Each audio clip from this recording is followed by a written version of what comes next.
He trusted him with his life. And with the woman he planned to marry. But the most dangerous thing about the billionaire was that he fell in love with the one woman he should never touch. Julian Cross learned early in life that control was everything. Control built empires. Control kept people alive. And control was the reason he never allowed himself to want what he couldn't have. Until Clara Bennett walked into his penthouse. She arrived on a rainy evening, suitcase in hand, eyes tired but polite, wearing a soft blue dress that felt painfully out of place in his steel and glass world. Julian stood near the windows, phone in hand, watching her reflection approach instead of turning around.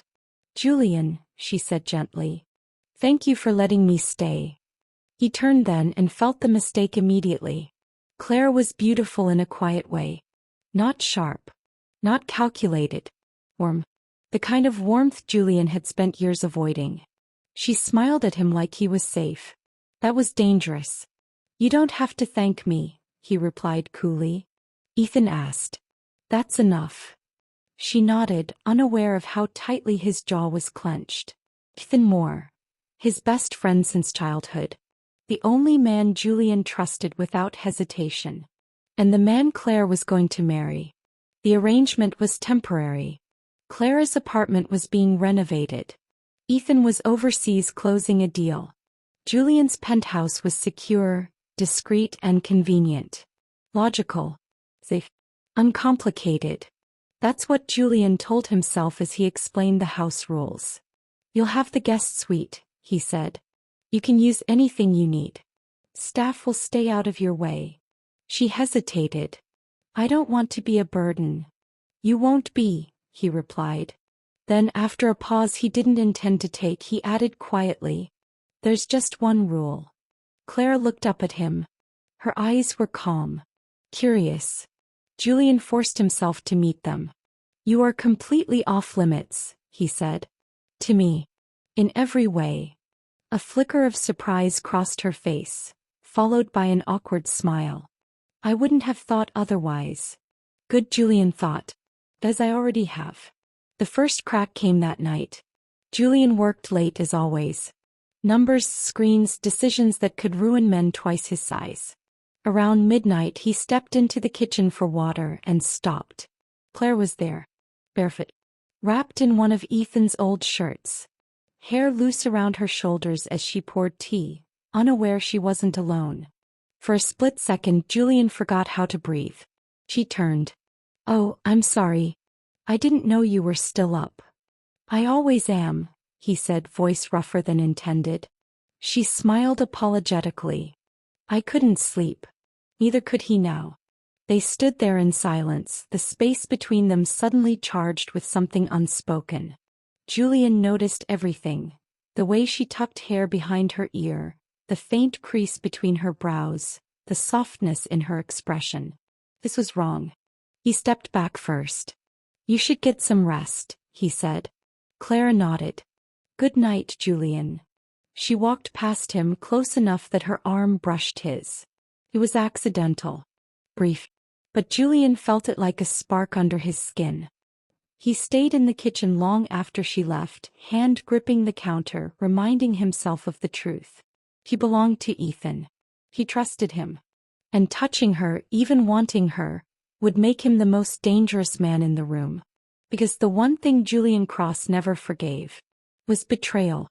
The problem with rules was that they only worked when distance existed. And distance was disappearing fast. Julian began noticing Clara everywhere, in ways he never noticed anyone. The soft sound of her footsteps in the morning. The faint scent of her perfume lingering in shared spaces. The way she hummed quietly when she thought she was alone. She fit into his penthouse far too easily. At breakfast she sat across from him at the long marble table, sunlight spilling through the windows behind her.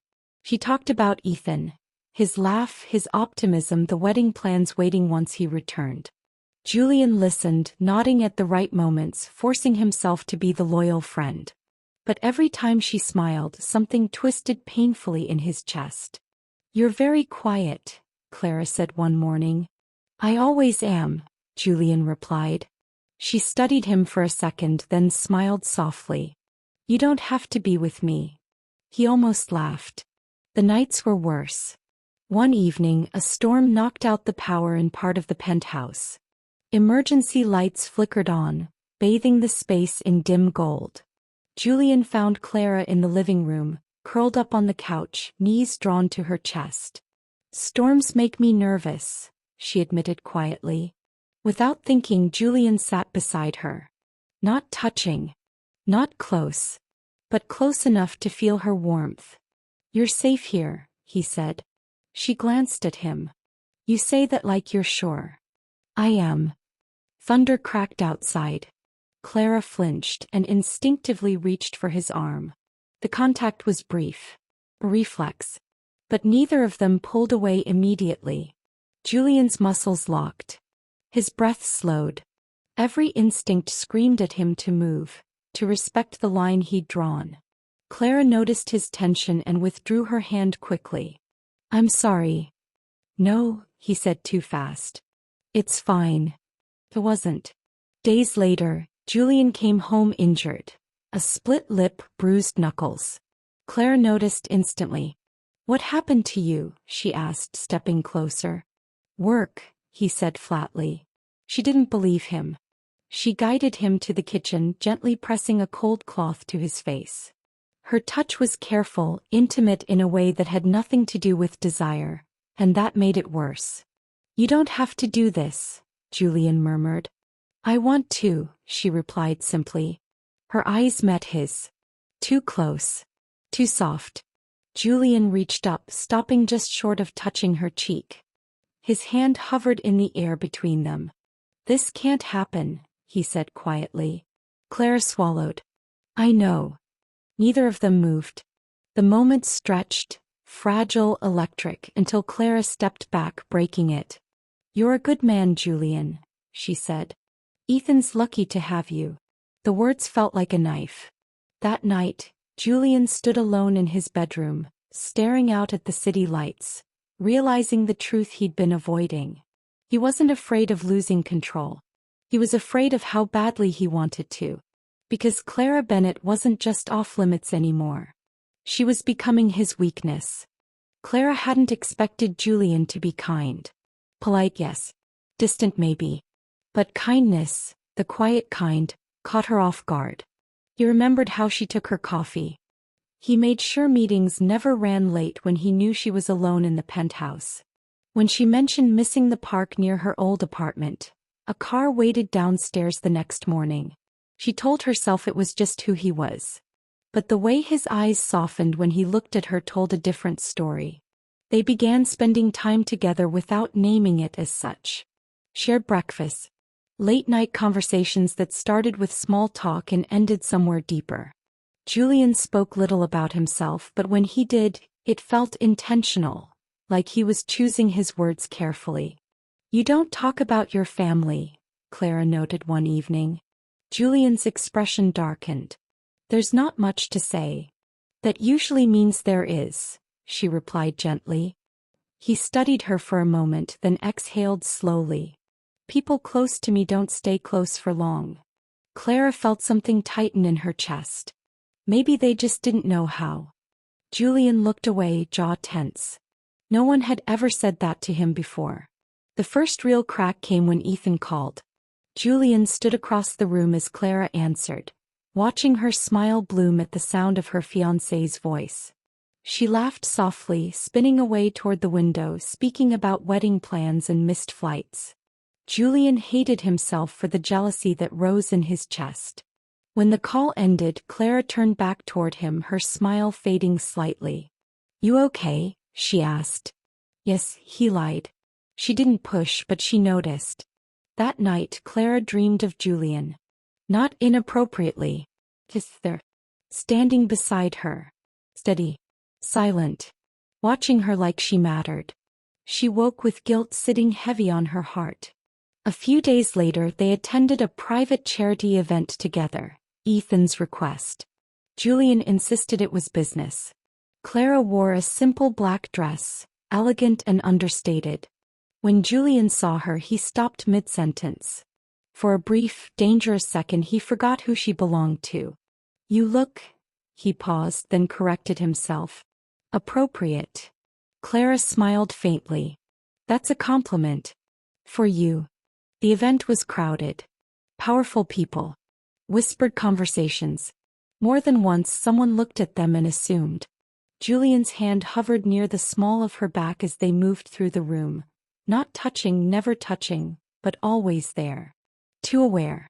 At one point, a man stepped too close to Clara, his gaze lingering.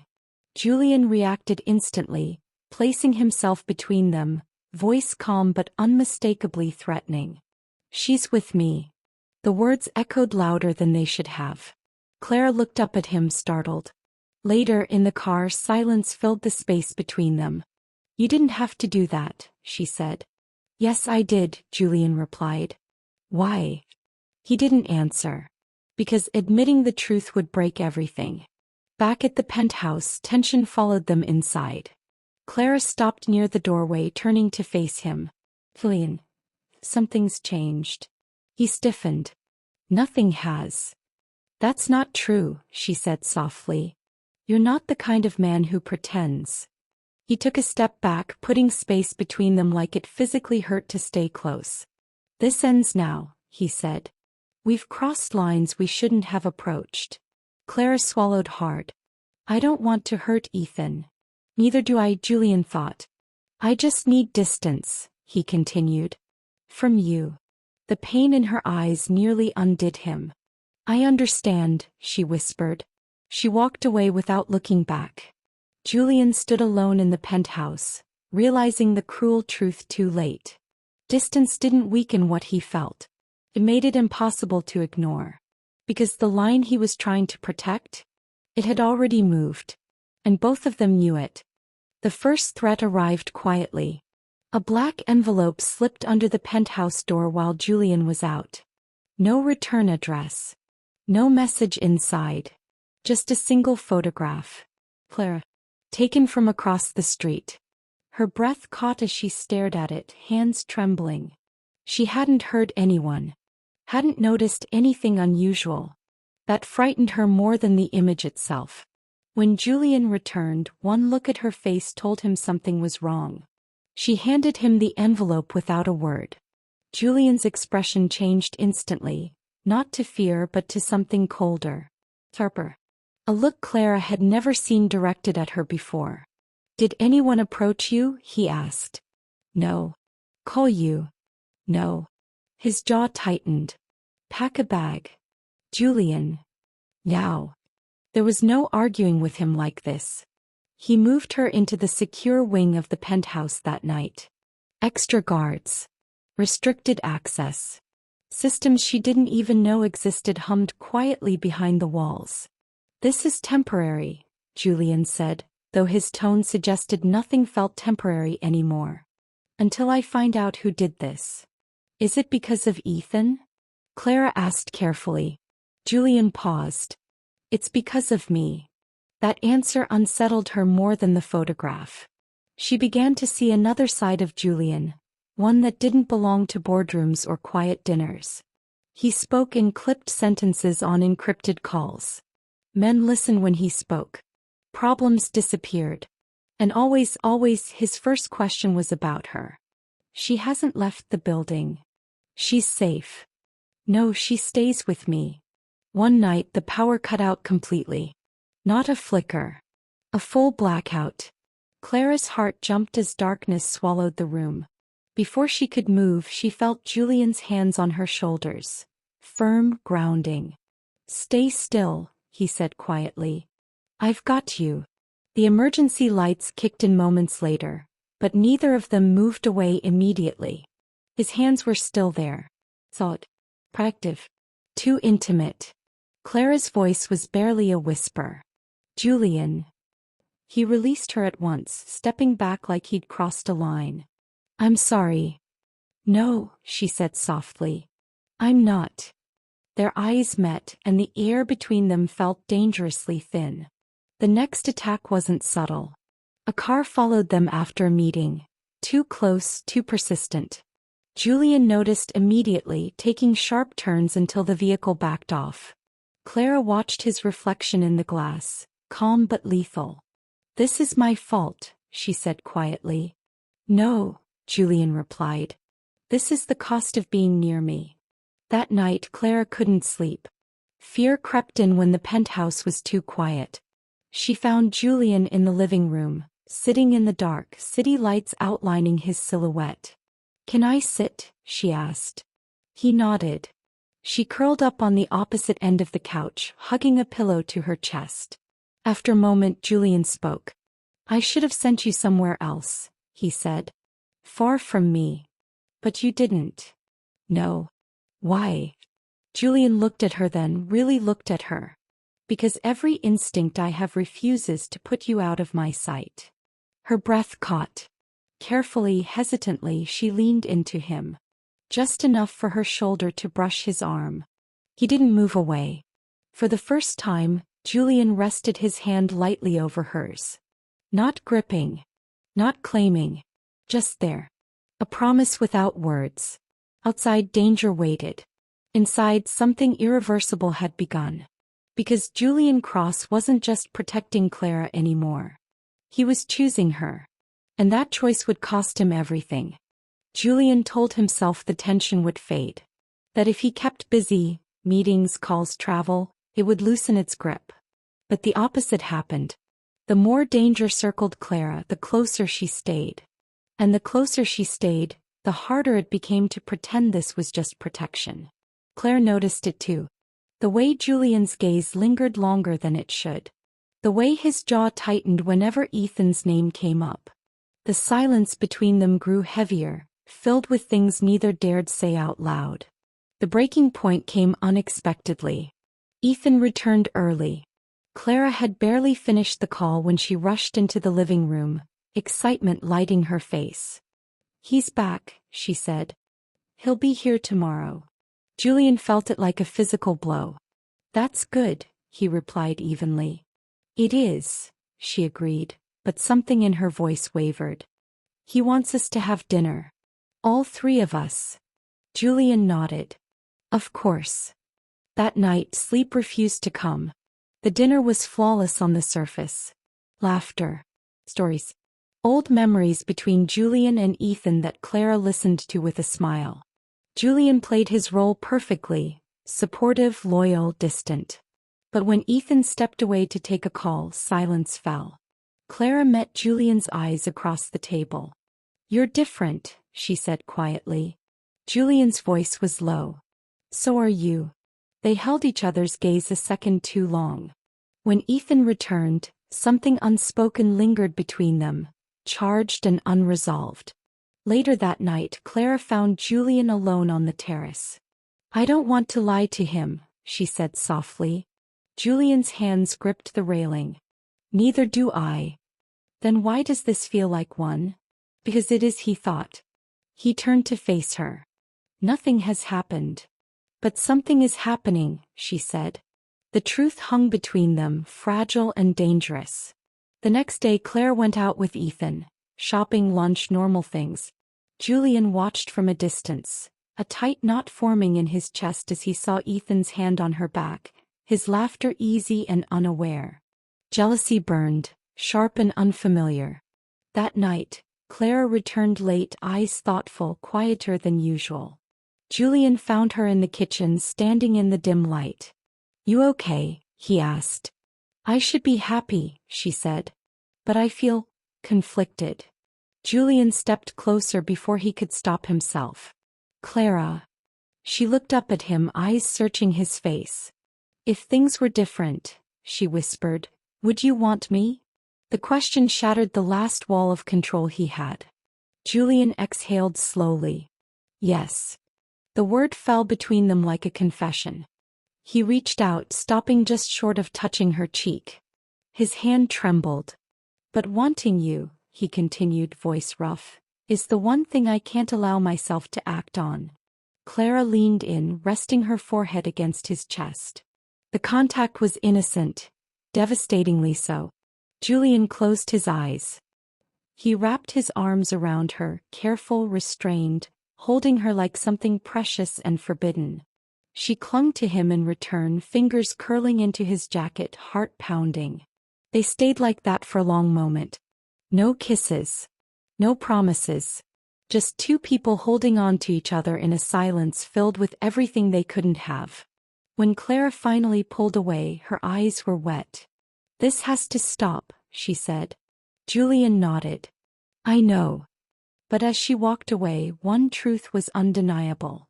Restraint no longer protected them. It was tearing them apart. The night it happened was quiet. Too quiet. Ethan had left early that morning for another sudden business trip, promising Clara he'd make it up to her. The penthouse felt hollow after the door closed behind him, the absence louder than any argument could have been. Clara wandered through the living room, restless, her thoughts tangled. She told herself she needed air, space, distance from everything she was feeling. Instead, she found Julian. He stood in the dim kitchen, sleeves rolled up, staring at nothing. When he looked at her, something in his expression shifted, raw, unguarded. "You should be asleep," he said. "So should you," she replied. Neither moved. The silence between them felt heavy, almost unbearable. "I can't do this anymore," Clara whispered. "Pretending I don't feel it." Julian's jaw tightened. "Then say it ends." She shook her head. "I don't want it to." That was the moment he knew he'd already lost. Julian crossed the space between them slowly, as if giving her time to step away. He didn't.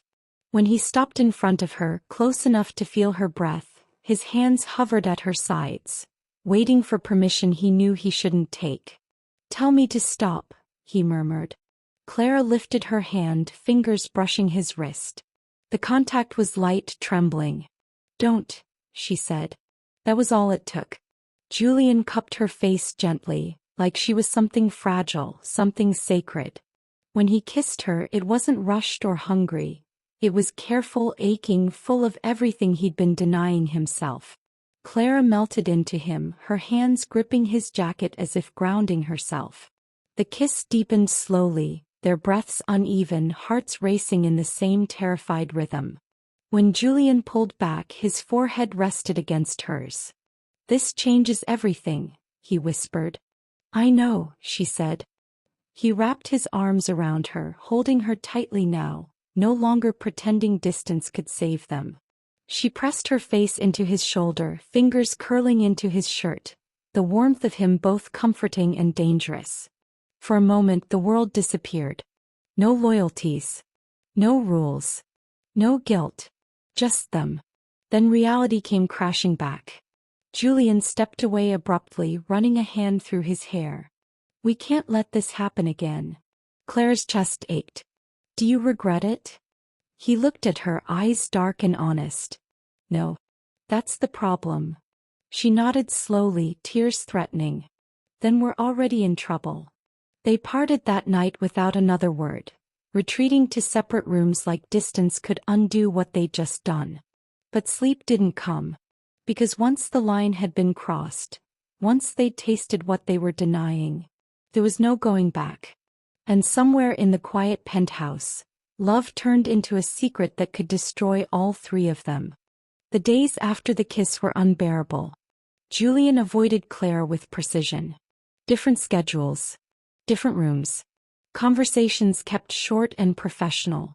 If distance could undo a mistake, he would have buried himself in it. Claire felt it immediately. The warmth was gone, replaced by silence sharp enough to hurt. She told herself this was necessary, that this was the price of doing the right thing. But doing the right thing had never felt this wrong. Ethan returned sooner than expected. He walked into the penthouse with a smile that faded the moment he looked at them. Julian rigid, Clara quiet. The air between them felt off, like a room where something had just shattered. "You two okay?" Ethan asked lightly. "Yes," Julian answered too quickly. Clara said nothing.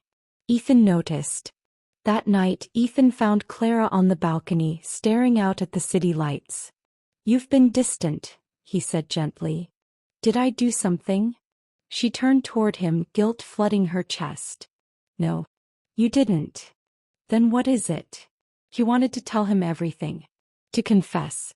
To end the lie before it grew any larger. But the words stuck in her throat. I'm just tired, she said. Ethan studied her for a long moment, then nodded, but doubt lingered in his eyes. Inside, Julian watched from the shadows, hating himself for every second of it. The real fracture came days later. Julian was on a call when Ethan walked into his office unannounced. The tension in Julian's posture didn't go unnoticed. You've been distracted, Ethan said. You never are. Julian ended the call. Things are complicated. With Clara? Ethan asked, half joking. The room went still. Julian's silence was answer enough. Ethan's smile vanished. What's going on? Julian stood slowly. Nothing happened. But something almost did, Ethan said quietly. Julian met his eyes. Yes. The honesty hurt worse than a lie. Ethan stepped back, disbelief flashing across his face. She's my fiancée. I know. Then why do you look like you're already grieving? That question shattered what control Julian had left. That night Clara couldn't sleep. He felt it coming. Something inevitable, something painful. A knock sounded at her door. Julian stood there, his expression strained. We need to talk. Before she could respond, Ethan appeared behind him. I think I deserve to hear this too, Ethan said. The three of them stood there, the truth pressing in from all sides. Clara's heart pounded. Julian's hands clenched at his sides. No one spoke. Because they all knew. The secret had stopped being theirs. And once spoken, it would change everything. The fallout didn't wait. By the next morning, Julian's enemies sensed weakness. Stock fluctuations. Anonymous leaks. Subtle but coordinated moves meant to destabilize his empire. Someone believed Julian was distracted. They were right. But they were wrong about what that meant. Clara watched the man she loved transform, not into something cruel but into something focused. Purposeful. Protective in a way that went far beyond her. You should leave the city, Julian told her one night. Just for a while. She shook her head immediately. I won't run. This isn't about bravery, he said quietly. It's about survival. And what about you? She asked. Do you ever choose yourself? Julian didn't answer. Because choosing himself had never been his instinct. The first real attack came 3 days later. A convoy meant for Julian was intercepted. Vehicles forced off the road, guards injured. The message was clear. This wasn't business anymore. It was war. Julian moved Clara to a secure location outside the city. Fewer people knew about it. Fewer risks. He insisted on staying behind. You don't get to sacrifice yourself like this, Clara said, gripping his jacket. Not anymore. Julian cupped her face, resting his forehead against hers. Everything I am puts you in danger. And everything you are, she replied softly, is why I trust you. He kissed her then, not desperate, not forbidden, but earned. Grounded. A promise instead of a mistake. I'll come back, he said. She nodded, eyes shining. You better. Julian dismantled the threat piece by piece. He followed the money. The alliances. The lies hiding behind shell companies and false loyalty. It led him to someone he once trusted. An old partner who believed Julian's emotional involvement made him weak. They were wrong. Julian didn't destroy him out of anger. He did it cleanly. Wiggly. Permanently. By the time it was over, the city exhaled. The danger evaporated as quickly as it had formed. Power rebalanced. Julian stood alone in his office afterward, staring at his reflection. For the first time, he didn't see a man ruled by control. He saw someone who had chosen love, and survived it. When he returned to Clara, she ran into his arms without hesitation. He held her like he'd almost lost her. Like he understood what redemption actually meant. You came back, she whispered. I told you I would. She pulled back, studying his face. You're different. Julian smiled faintly. So are you. They didn't talk about guilt that night. Or Ethan. Or the past. They talked about what came next. Not fairy tales. Real things. Boundaries. Healing. Earning trust, both their own and others. Julian made a choice the next morning. He stepped down from roles that blurred power and personal life. Created distance where it mattered. Changed systems that once protected only him. Redemption didn't come from one grand gesture. It came from consistency. From staying. From choosing better every day. Months later, Clara stood beside Julian at a quiet seaside estate, far from penthouses and shadows. "Do you regret it?" she asked. He took her hand, steady and warm. "Losing people I loved?" "Yes." "And choosing me?" Julian smiled, pressing a gentle kiss to her knuckles. "Never." Because love hadn't ruined him. It had rebuilt him.